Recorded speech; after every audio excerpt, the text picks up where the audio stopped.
Hi, my name is Mirilito. Today we are talking about lip blush parent makeup technique, how to make the accurate contour line for parent makeup lips. Please like this video and watch this video till the end. When you are working with parent makeup lips, first of all, you have to do great mapping and you have to do first pass and fix lip contour on the lips.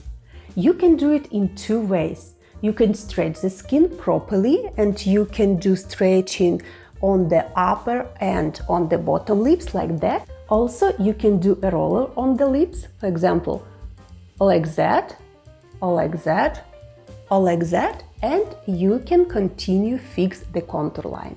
You can choose how to work and how to fix the contour line for the lip blush. You can try to make stretching everywhere, or you can try to mix it with the roller on the lips.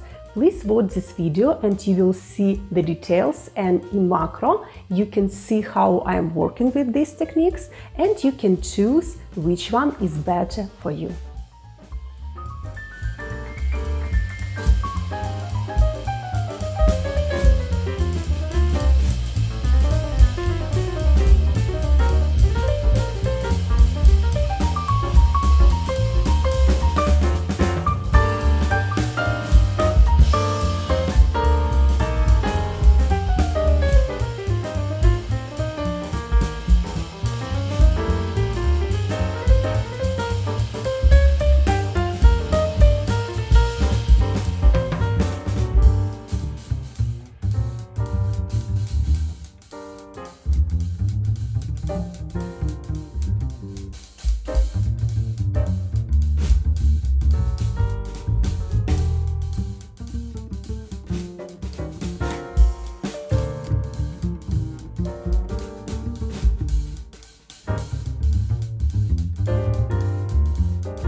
If you would like to learn the best PMU techniques on the eyebrows, eyes and lips, or how to work and cover up old PMU, or how to remove the old ink from the skin, please sign up on my online courses. You will find the links below in the description to this video, or you also can follow me on Instagram and you can see the links there. Thank you so much for watching this video. I really appreciate if you like this video. Follow me on Instagram and see you soon next time. Bye bye.